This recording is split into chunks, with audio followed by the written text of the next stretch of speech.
Takže zdrašlo, dneska tady další video, no a dneska tady máme další reakci na Brawl Talk. Máme tady další Brawl Talk. A to jsou teda zvědaví na tady tento Brawl Talk. Tady to doba mi došla jakási divná, jak si když dlouho nevyšel žádný Brawl Talk, jako co bylo prostě předtím. A už to došlo, jo, Flying Brawler, toto už je to nové, už to vidím. A jak se mi to nechce načítat? Ty svíňo sprostá. It's the first Krysa to moc nahlas doriť. update of the year. It's the first update of It's the first. Je to první update tohoto roka 2022. Teda co? 2022. Takže asi tak no. Toľko k tému, ideme na to. Titulky tady máme, ale na srdci. the year. And we would like to present the Star Park My jsme rádi vám ukázat Gardens. jaký Star Park Gardens. This lab is where we create all the beautiful flowers, plants and creatures in Star Park. No super, no, bude to bude normálně update o nějakých kreatúrách, kvítkách, o nějakých kreatúrách, stvoreniach, o kvítkách a o nějaké přírodě. To bude prostě něco jak Rosa prostě. Já už to vidím hej na miniatuře, to je hovadina. To vypadá jak Rico, kámo. Čili to je mucha. Muchu přidali do Brawl Stars. Muchu přidali. Jo. Takže tak. No ale muchu přidali do Brawl Stars. Super. Jdeme. Park. And now Danny will just create a new specimen. You just have to mix Specimen. Yeah. the substance C and substance X. Easy. No wait, no, not white! Já se máme myknout, no. Super, kvalitné. To je, hej, to nejsou náhodou v tém Star Parku, v čo to nemá být náhodou, tak jako? Oopsie. Well, at least we are fine. So welcome to Brawl Talk.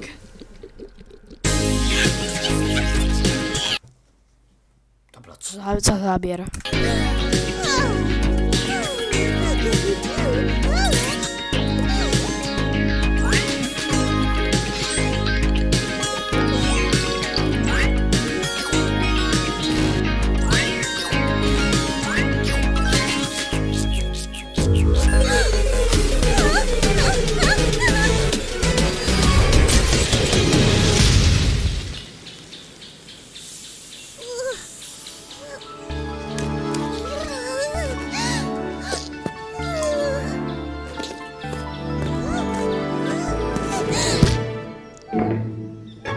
Absolutně nepobrala, co se tady stalo. We are now entering the Biodome season. Rosa, Bee, and Sprout finally have a home. But as usual, Jakýsi homo budu mít. things have gone a bit weirdly. Speaking of weird but cute, Eve is the newest brawler of Co to je? To je co? Proč Eve? Člověk, který je nějaký malý, on se poradí do toho záběru i nevejde. To bude dobré na miniaturu, ty vole. Se půjde takých 10 šipek, se ten krásně vejde, že něco. Co to je? Za brawlera, ty vole, to bude normálně neviditelné. Nevím. the season. She's a very small alien flea but cute. Eve is the newest brawler of the season. She's a very Co to bylo? Co to právě toto je? On má nějakou létacou věžu. To bude podle mě abilitka. Oni přidali tyto věci. To jsem aj říkal točím v jednom videu, že by to bylo super, kebyže, jak je tady táto, po tím, že je táto hvězdička, že to je vidět, že má star powerku, tak tady prostě, kebyže má gadget, tak tady toto okolo je také divné. A oni to přidali, akorát sem to dali takto na kraj. Tak to je dobré, že budu vědět, že mají gadget a všecko. Tak to přidali. Dobré? very small alien To jsem teda rád. flea in a spaceship who is joining Ruff's trio. She's a loving mother that just wants to find a place for her babies. Prostě je to nějaká ona dobrá věc a chce iba, ono nechce bojovat, prostě že je dobrá a chce iba najít prostě nějaké bezpečné místo pro svoje děcka, co má. Even if To je to malé, co se tam vysypalo na začátku. that means disintegrating anyone in her way. To já už nerozumím, to je henta taká indická angličtina, normálně ona vypráví, já nevím jak ten oný. Bude henta. With her main attack, she shoots 3 eggs in a row.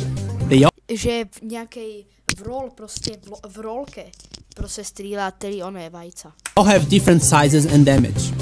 And with her super, she releases a big egg that hatches after some seconds and spawns 3 hatchlings. If the hatchlings are not destroyed before latching onto the closest enemy, they will deal damage over time. Eve has a very unique trait too. Since she's flying on her spaceship all the time, she can hover over certain terrains like water and holes. She's also getting a skin called Spiky Eve. Spiky Eve. To je super skin, jinak super celé. Tak je rozumné, že na hlavu jí dáš prostě 3 bodláče jí dáš na hlavu a vydražený skin, počúvaj mě. Na hlavě má prostě bodláče. To je brutální skin, super cel, že ano? Ach jo no. At the last tier of the Biodome Brawl Pass. And the first king of the pass is Firefly. Joha. Já jsem si říkal, že to vypadá jak Rico, potom jsem si řekl, že to je mucha, že to je nový brawler, ale to je fakt na Rika skin. Tak dobré, tak to jsem trochu, no dobré. Rico. Jak to řekla? Rico. And the first king of the pass is Firefly Rico. Rico. Firefly. Now, the Biodome Ježiši Kristo, má 6 minut. To je prvý Brawl Talk, který má 6 minut. Čúvaj. Ostatné Brawl Talky normálně jsem byl, keď se na ostatných Brawl Talkoch, normálně keď to mělo 4 minuty posrané, to byl zázrak. Čo to máš? To zase takrát nejsou, no. to be a nice and peaceful place until some experiments went wrong. And because of that, we got Ivy Bell, Mr. Fly, Mantis Rosa, Corrupted Sprout, Dr. Corrupted. Edgar, and Beetle Mac. Wasbo is the No super, to bych nespoznal. Power League skin of the season. Jakýś čorný. Bunny Grom is coming soon on Easter, and Lion Bull is another wacky skin in the club.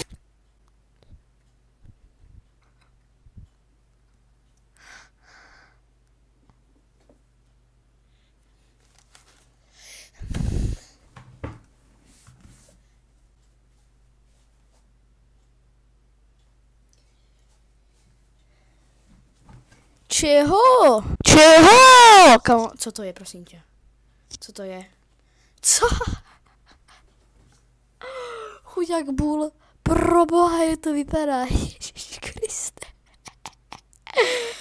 Proboha, oni z Bulla vytvorili normálně zvíra. Oni z člověka vytvorili zvíra. Ty, co ti trpe? Dobrá, no. To je určitě nějaký koncept, tento by normálně dospět člověk nevymyslel takovou sračku. To co je? With the Biodome update, 2 new game modes are coming to Brawl Stars. One of them is Payload. Some of you might know the rules of this game mode already, but the goal is to push your payload from point A to point B. No máš prostě pušnout hen tu hovadinu, no svého pilota máš pušnout do bodu A, z bodu A do bodu B a to je prostě, že on má prostě takto jít a prostě, to jsem pochopil ještě, než mi to vysvětlila, super, no dobrý, služe. Prostě jde a prostě ty máš bránit toho pilota, nech do něho nezačnou střídat hen ty ostatní, jináč ti ho prostě zervou, vystrčí a sklání a nedostane se do toho druhého bodu. Tak prostě zdechne, prostě prohraješ, asi tak no. The enemy team will try to push their payload at the same time. So be mindful that this game mode Johane, tak trochu jináč.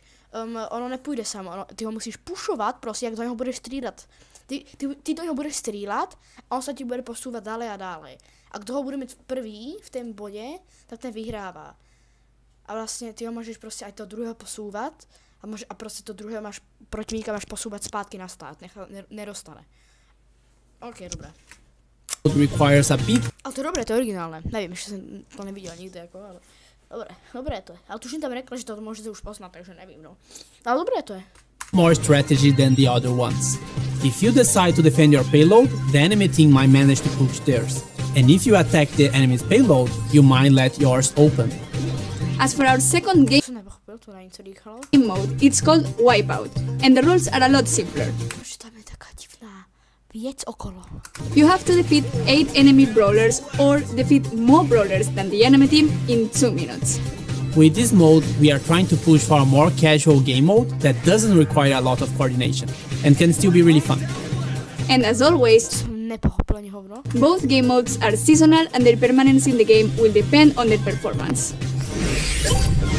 We have a bunch of changes coming in this update as well. Healing gear is now changed. Divně to vypadá. Co to je, hento? Kolik tam je těch gírů? Co?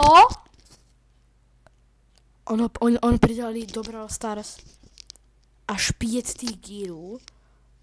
A tam je až 5 gírů. Až 5. A co to je, hento items? To, co právě otvoril. Já jsem to Brawl Stars tak dlouho nehrál. Čúvaj mě. And instead of healing your brawler when you're standing still, it now improves your standard healing overall. A change for the new players. Chápem. Showdown is now the first mode every player will play instead of Jet Grab, because it's easier to understand and to have fun with in the first matches. Co Instead řekla? of Jet. A change for the new players. Nějaká změna pro nových hráčů. Showdown is now the first mode every player will play instead of Jet Grab. Nějaký první mod, který bude prostě hrát něco instant, alebo také něco tam povídala off game grab. Co game grab? Co s tím chcete robit? Podle to celé pokazá. Je to úplně jasné. Because it's easier to understand Nějaká easier to understand. and to have fun with in the first matches. We are now changing the bounty, hot zone, heist and knockout rotation to be daily Co? Nevím. Uvidím, keď vyjde update. rather than hourly. Siege is not part of the rotation for the time being, Co? but it will be available in Map Maker still.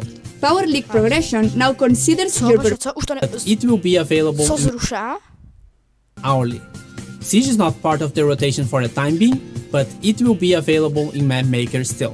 Power League Progression now considers your performance. If you win 2 games without losing, you will progress more than before. And if you manage to win only one of the games, you won't lose as much progress. Club League will now have 6 tickets on the last day of the season. This means that if you had bad results on the previous 2 days, you'll still have a chance to make up for those, Nice, super. and duos are seasonal as well. And more True Gold and Silver skins. To nemůže hýbat samozřejmě. Hope you enjoy the first update of the year. Remember to like and subscribe to the channel. And Thank you for watching. 2 heads are better than 1, I guess. That's right. I'm not sure if that's right. Suddenly I'm feeling super smart. Me too. Does this mean I can finally grow a beard? Please guys, get a room. I'm thirsty. Thank you. I'm really thirsty.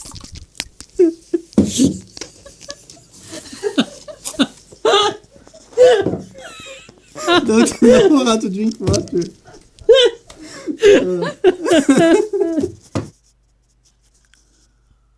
Ty to se dám ty kopy zpracovat v té super. Tak dobré, no, samozřejmě, že se nějaká věc dobré nakonec. Pro možná vědět, co to mají vymýšlet ten koncept. Dobré, no. Tak dobré, fajnový update. Není to nic také, co by mě naštvalo. Zdát, možná jsem k tomu neporozuměl, nevím. Dobré, konec. OK, takže, OK, ale dobře, pak jsme to like, odběr, budu vědět, uvidíme se, držet 10, čus.